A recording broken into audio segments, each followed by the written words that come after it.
It's wild. So I'll never forget that same friend, Corey, who was the president of Invitation Homes for it.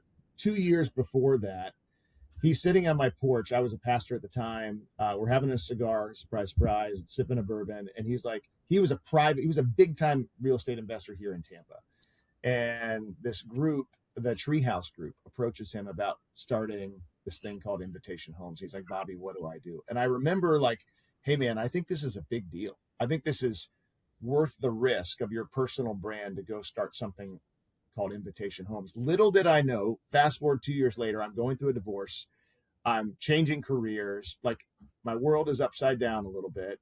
And all of a sudden that very thing that I had encouraged him to help pursue would be the place that I would find my reinvention.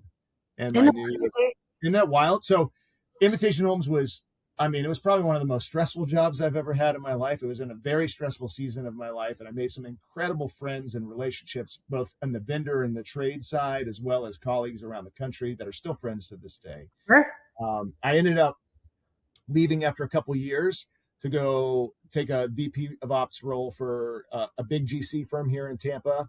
It was short-lived, just less than a year. I learned a lot of what to do. I learned a heck of a lot of what I don't want to have happen in the space. And Offerpad asked me to, hey, would you help us start here in Tampa? That was the first market that we had opened outside of Phoenix. And I mean, early on, I was like, I don't know if this is going to work. It's crazy. You know, we had bought 150 homes off the auction and the inmates were running the asylum and we didn't have any people, boots on the ground. And so it took honestly, it took a good year to really feel like, okay, we've got parameters, we've got marching orders, we've got a vision, we know what that win looks like. And I started just running Tampa, and then I took over the whole state of Florida, and then I took over the Southeast, and then I took over Southeast and Texas. And then after, I think 3 years, I was running the whole country from a renovation side. And what was beautiful about it is I was able to promote from within so many great people into leadership roles. A lot of them are still with me today. Like I honestly, Yvonne, I wear that as a huge badge of honor. Like my number two, 100%.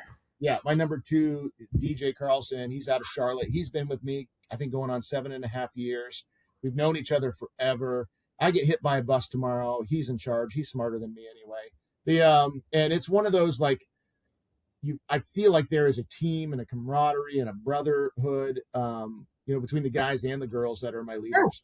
And I feel like that's how we've been able to leverage this and adapt, in this market. What's been interesting. So traditionally at Offerpad, we would buy thousands of homes a month, renovate them, my team, and then we would resell them. We were a cash offer opportunity and a solution, and for homeowners all over the country. And, when the rate hike happened at the end of 23, we had to have some good hard look in the mirrors and how do we shift what we do. And we had gotten a reputation in the industry for being one of the fastest to renovate at scale around the country, and had some incredible folks on my team. And so Brian came to me like, how do we offer your renovation machine as a service to other iBuyers, REITs, fix and flippers, single family renters, all that kind of stuff. And all of them. I'll never forget as long as I live. I was in Phoenix for a completely different meeting.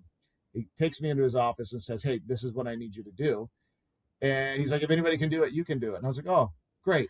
Thanks. But like, we weren't renovating for anybody, and then fast forward, like that first year, we did a little over $12 million in renovation revenue for other folks on top of all of our stuff. And on top of yours.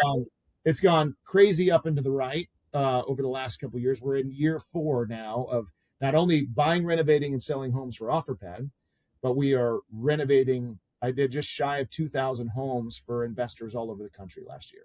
And on top of our few thousand homes that we bought and renovated. And so what's beautiful about it is it keeps my trades, it keeps my suppliers, it keeps my relationships, everybody busy. All of the different folks around the country who are selling to Offerpad, it keeps my teams intact so we can offer what we offer for them. And it allows the private investor and fix and flipper or the mid-size single family rental to get an institutional machine without having to go hire one.